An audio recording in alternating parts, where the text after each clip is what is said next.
Good morning and welcome back to another episode of Business Beyond the Beach. This is our Miami Beach Chamber of Commerce talk show in collaboration with our friends here at Miami Community Newspapers. My name is Brittnie Bassant. I'm the president and CEO of the Miami Beach Chamber of Commerce. And today I have with me Madeline Romanello from Compass Group. Hi, Madeline. Hi, Brittnie. How are you doing? I'm doing great. How are you? Wonderful. TGIF. Oh my goodness, we love it, right? We love Doesn't Fridays. mean too much for Realty, but Right, absolutely. So I want to get right into it. I want to get started. I hear a little bit of an accent, so Yes. I know that you're not from here. You were Yes. born and raised over the pond. Over the pond, yes. So a little. My real father was Greek. My mom's German.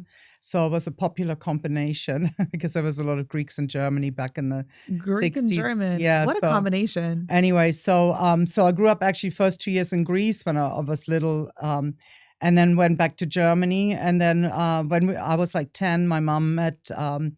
My parents got divorced, and mom met my stepdad, who's English. So and then we moved to England and went to university there. And then I came to the States for my first job. So let's go back to England. Stay in England for a little bit. Let's stay in Europe. Yeah. We're gonna eventually make our way to Miami Beach, but we're gonna start on the shores across the pond on the shores of Europe. So you were in London Mhm. and you did a degree in history Yes. at Cambridge, Yes. which is so cool. Thank you.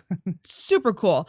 But to go from a degree in history at Cambridge to real estate, I mean, let's talk Yes. a little bit about that. Well, I think the universities in England, especially at that time, I mean, I matriculated 1986. The only business thing you could really take was economics, which I actually started with. I started with economics, but I was bored out of my brain. So the So only you went to thing- history. Well, no, but that was the only thing I could switch Right. to without losing a year, and I didn't want to lose that year. So actually loved it. I mean, I still love it. I'm still, I read, obviously history books and different things all the time. But to be honest, I mean, what history teaches you is you have to be able to juggle a lot of information. Your paper that you're writing for that week, it's like, here's 10 books from Karl Marx, and you're like, how you say, have to read them and then answer the essay that's set by the professor. So you have to analyze a lot of information, the same as in real estate. You have to be able to write persuasively, the same as negotiating in real estate, whether written or verbal. You have to keep a lot of facts in your head, and you have to make a lot of connections and so on. So it's really, which you have to do with real estate. There's so many moving parts, and you have to see kind of through all the paperwork, which is history. So it really wasn't as crazy as I initially thought either. But I do. My dad had said, become a CPA. I was like, oh, that's so boring. And then and I tried it. I went to Ernst and Vinny. They were back then. It's Ernst and Young now, I think. And I did an internship, but it just wasn't for me. But I do regret not going in a more financial direction after the history. Interesting. It's so funny because I asked the question. I 100% asked it, how do you connect history to real estate? And that's such a unique and interesting answer. Thank you so much for drawing that tie. Yeah, no. So those universities, they still had a lot of humanist programs, and even my sister, she also went to Cambridge. She studied, I think, English and Italian, and she's a partner at KMPG and worked for Christie's and all over the world, Foster's. So yes, I don't. There's really no connection apart from knowing how to analyze and assess information and problems. Right. I mean, it's still a very unique tie. Okay, so we're done with University at Cambridge, and then you decide to move to the U.S. Or was there like a stint in between? Or walk me through from London to the States, and then to ultimately Miami Beach. So my landlady at Cambridge, who used to hang out with she went to art school with Roger Waters from the Pink Floyd and everything. Okay, she was very that's just normal cool stuff, right? Yeah, exactly. Well, they were from Cambridge, the Pink Floyd. So anyway, that's what I was saying. You went to school at Cambridge. It's so cool to me. Yeah. But anyways, continue. And, so she was cool, and she's like, "Oh, you would do great in America. You're more an American type of person, and more outspoken and this and that. You would really like it." So there's a J1 visa that you can get as a student And you can apply. There's different things. For example, I applied to Sundance Film Institute to see if I could get, a summer internship because I was interested in that. They didn't take me. So then, other people so Edgartown Yacht Club in Martha's Vineyard, which was, Jackie O belonged to that, Walter Cronkite. It was like really old school yacht club. They took me, so I was a receptionist, had so much fun over the summer. Of course, loved the States, made a lot of friends. And then when I went back, good friend of the family, because obviously I was bilingual, they were looking to expand their company into Chicago. They made huge equipment for printing and stuff like that, like printing yellow pages and like big catalogs back in the day when we still had all that, right? And so he says, do you want a job? And when I graduated, 89 was a recession after the stock market crash and everything like that. So I'm like, sure, why not? So they trained me in Germany for a few months, and then I went to Chicago. And February 1st, 1990. And I worked for them in their in their US subsidiary in Chicago. And you obviously just didn't like the cold. So you're like, move me down to Florida. I want to go to Miami. It's beautiful and sunny and paradise. I was actually lucky. I think the winters in Chicago weren't as bad as I thought then, but the length, that was how long it can be. I was kind of lucky though. And then in Chicago and the Midwest is just so happy when there's, summer and so many things to do. No, I bumped into a friend of mine from Cambridge, and she had been down to Miami, and she had said, you should go and check it out. So I did, and believe it or not, bumped into some guys that I knew from Cambridge. And the Cambridge connection is strong. Yeah, I know. It was really I just bumped into them literally on Fort Lauderdale Beach. They were dating. One guy was dating a woman that had a friend that had a company in Miami, and she was looking for someone to help, be kind of similar what I had done in Chicago. And so she offered me a job, and that was in the export business. So at this time we were exporting food, beer, drinks, candy, a lot of candy, to Isla San Andreas in Colombia, and also to the U.S. Virgin Islands. So those were our main markets, And so I was working in the warehouse. So back then, learning how to do all the customs work and loading containers. And there was a lot of that in Miami in the 90s. There was all these intermediate companies, because American companies, like Colombia was still very dangerous to probably establish. So we represent Del Monte, Welch's, Nabisco, things like that. So it was good. And eventually, your career took you into real estate, and you've worked with some of the top brokerage firms, and you've been with Douglas Elliman, you've been with One Sotheby's, you're now with Compass. What a career, and it's still going. And you've been consistently ranked as a top producer, and it's a competitive market. It's an extremely competitive market. So what do you think is the success or the secret to the success that you've had? Oh gosh. Well, you can't give it away, right? Because it won't be a secret anymore. No, in real estate, it's not. I think definitely you have to have a passion for it, and for the people and the research and being able to juggle a lot of different things and play different roles. And you need to. The more it's getting, as prices have risen here, definitely transactions are getting even more hairy or complicated, now. I think that you have to just be organized, keep in touch with your clients, follow up with your clients. I get mostly referrals. Of course, I've advertised as well, but still, I would say 90% of my business is by referring from either friends, sphere of influence, obviously networking, like with the chamber and other organizations, but mainly referrals. And so keeping in touch and keeping your clients happy, and also being, keeping them informed of what's going on. To see, you have to, obviously doing good marketing, analyze when you have a listing, you've got to really be on top of it, make sure you're there to show it, make sure, also, and maintain your reputation, because that's an important thing, I think, for most top producers. They have a good reputation. They are liked in the community, because it's really important how realtors work together for the client. So you've actually run your own brokerage firm at one point, right? Yeah. And you've been doing this for some time now. Yes. And like we mentioned before, you're extremely successful. You're a top producer. You've run your own brokerage firm. You've trained agents in the market. So talk a little bit about what running your own firm was like and some of the lessons that you learned, which I think you touched on in the prior answer. But then also, what do you think separates a great agent from just a good agent? Like, what's the difference there? Okay. Yeah, that was a tough one. No, running my own, I always wanted to have my own business since I was like 12, 13 years old. And my dad and we would invest in penny stocks and stuff like that. So I was always interested in business.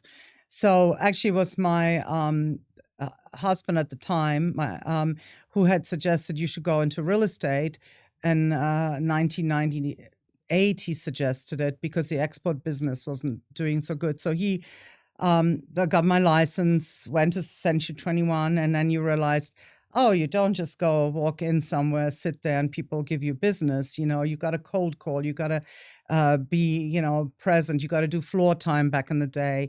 And I'm like, I can do this. I walked in and go, I was a top producer making like back then $60,000, right? Which was like 1999 was a big deal for someone first in the business, right? But I was already had doubled, whatever I was making. I said, I can do this on my own. So I took the broker license and then just opened my own firm, which was Arcadia Real Estate in Miami Beach, 71st and Collins. And that was probably not the smartest thing I did, because I should have trained more with other top producing agents. I think the best way, if you want to get into real estate, unless you've got a huge sphere, there's people that they were attorneys. They've got a massive sphere, CPAs, they were whatever they were doing before it comes over. But if you're just starting out and this is a new thing for you, I would wish I had trained under like a top producer and worked for them for like 3 years before opening, because you're like, oh, I got my broker's license. Oh, I've got my own company. Oh, I don't have all the answers because I don't have a broker anymore. I'm the broker. So that was, but I've always been like doing courses, doing all the certifications. If I don't have the answer, I go and find it, very proactive in that way. And I think as far as being a great agent, I think is to really problem solve up front with whatever the transaction is. Really, really interview the client extensively, because you need to really know many things in order to make it a good transaction for them and solve all the logistics and problems. Just really caring about the client and really being there for them and answering all the questions. I'm probably my style is more like, right, I'm going to make sure you're protected every way, that I think makes a great agent. That's absolutely, that's so insightful. Thank you so much. Like being one step ahead, but also really just caring about the person that you're working with and wanting to make sure that they're and keeping your integrity and never cutting corners and telling the clients the pros and the cons. There's in your career, you definitely come where like, oh God, do I really need the to transparency? disclose this? The transparency is important, though. It's important because it builds that trust, and without that trust, especially when you're doing something, it's always going to bite you in the on the way back. It's the biggest investment that someone's probably ever going to make in their life is a real estate purchase, and so then they read a lot of things too, and if they're not a more sophisticated investor or but even if you bought a house 10 years ago, who remembers all the things that were involved, right? So do you want to talk a little bit about trends in the market? Touch on it briefly. Not too in depth, but just sort of, where do you see the market going? Well, we're still seeing a really active luxury market. and seen some reports that it's slowing a little bit, etc. But I think there's also not enough, inventory. There's a lack of that. And then in the, more, let's say, the lower point market, we really have two markets. You got houses that need work, or anything that needs work. A lot of today's buyers, they don't want to engage.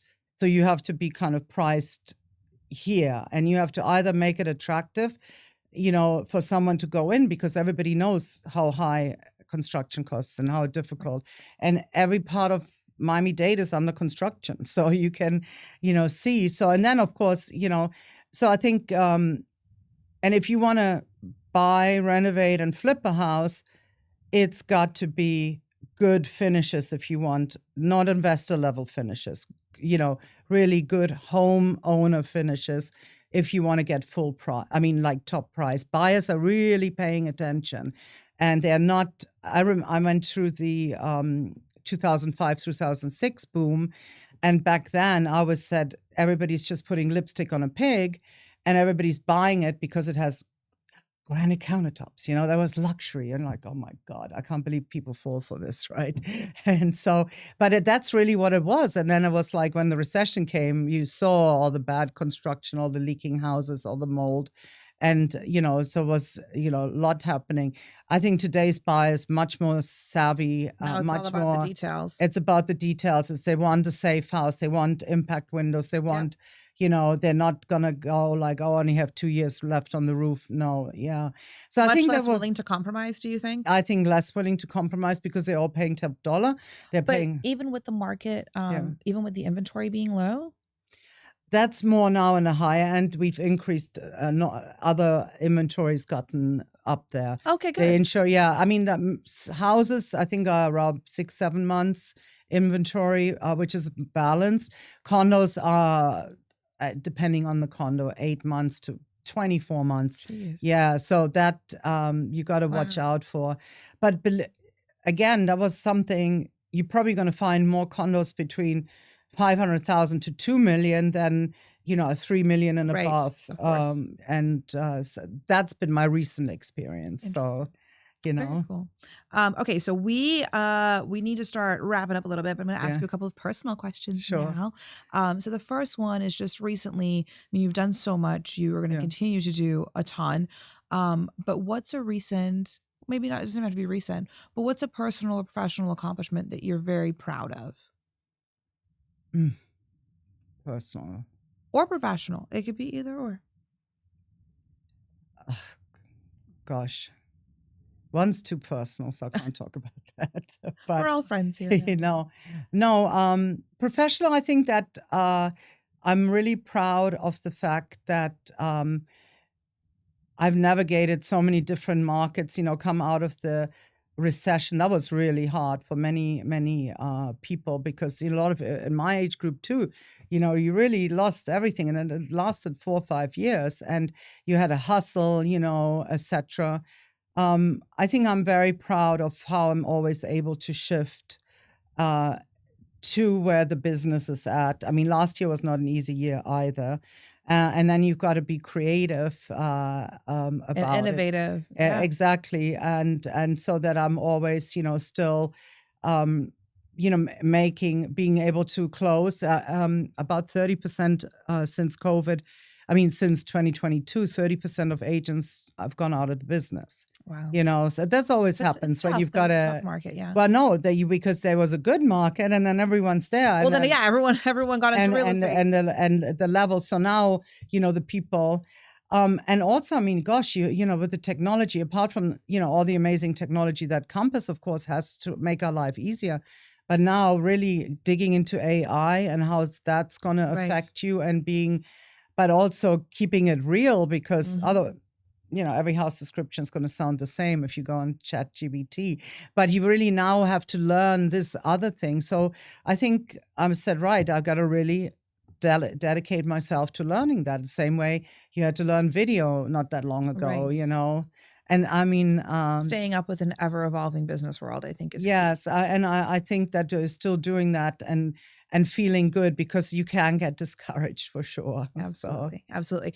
Okay. So not when you're discouraged, but when you're unwinding and you're Yes. relaxing after this busy lifestyle that you lead, what's your go-to spot in Miami Beach that you love that just gives you peace, or it's just like a favorite? It could Spot be or spa? either. It could be anything, Madeline. It could be a spot. It could be a spa. It could be a restaurant. It could be a park. It could be an open space. But that place that you go to unwind, that like hidden secret spot. No, not a secret spot. I always like, it's amazing when you're like, you actually go on Lincoln Road and meet someone for lunch, and then you're relaxing on Lincoln Road and seeing the people and watching on walking. Lincoln. Yeah, and actually maybe taking a stroll going, oh my God, this is so nice. Yes. And I must say that is like, then you get the resort feel of Miami Beach, and that makes me so, Milos is always when you live and work in such a dynamic, vibrant, global city, you tend to take it for granted. You forget that this is a global destination, and you are 1,000% right. Like when you go to Lincoln Road, and whether you're having a coffee or an ice cream, or you guys can figure out what I do on Lincoln Road, or a meal, and you experience being a part of that energy with our tourists who we love and visitors who come here, and it reminds you that Miami Beach is a global destination, a global city. No, definitely. And I mean, I think Milos, I mean, the beach, not as much as before. I actually go to the beach like 87th, but that's something you got to really go, what am I doing? Why am I not doing more of this? Exactly. We sometimes take it for granted, and we have to take advantage of it instead of taking it for granted. The fact that we live and work in absolute paradise. So last question for you. If you could go back in time and give advice to your younger self, I know you would say do a little bit more finance stuff over at Cambridge, but what advice would you give to your younger self? Oh, gosh. If I was, as a woman, learn to network early on in life. I mean, that they don't teach you that at Cambridge. They don't teach you that at high school. I think maybe the States does more, because I think a lot of people in the States, they have to do community service and stuff. Like I went to a convent school. I went to convent school too, yeah. Well, I never had to do community service, correct. Like, which is kind of weird, right? Considering it's for the church. Yes. And so learn to network like a man. I mean, I'm sorry, not to be sexist either way, but it's like men do it so naturally. And I think women still, and if you're young, they still have to learn more of that. So I think I didn't start reading a lot of this stuff till in my late 20s, early 30s. And you go, gosh, why aren't they teaching, how to influence, what was it, Dale Carnegie? Why aren't they teaching this at high school, know? And so that the networking and keeping up, I mean, I wish I'd kept more in touch with Cambridge connections, at alumni network and everything like that. Yeah. Yes. Absolutely. Well, the one thing that we didn't touch on is that Madeline is actually a very active and valued member of our board of governors, and she serves on our executive board, and she just gave the chamber a huge shout out, because that is what we do over at the Miami Beach Chamber of Commerce. We are your conduit to network with the city, to get to know the players in Miami Beach. Your network is your net worth, and we hear that all the time. So it's very, very, very important. Well, it makes you a better realtor too, because I have those connections, having been also on the transportation board, and like knowing how to navigate the cities. And I think one of the things that the chamber taught me is actually to get involved with a nonprofit and sharing that. And so that was a whole world the chamber opened up, apart from the whole networking thing. We're gonna have to bring Madeline back on and really go into. She's like, no. Once is enough. Go into her chamber involvement, but I'm happy to talk about it, because there's so many things that chamber really has helped people with. I think. Well, that's what we're here to do. We're here at the Miami Beach Chamber of Commerce. We are here to help connect you. We always say that our core pillars are business to business, business to government, business to community. We do it through networking, advocacy, philanthropy, and we put leadership through everything that we do. So, Madeline, it's been an absolute pleasure to sit down and chat with you and learn a little bit more about your journey. Thank you guys for tuning in and watching this episode of Business Beyond the Beach. And stay tuned for another episode next week. All right. Bye-bye. Thank you.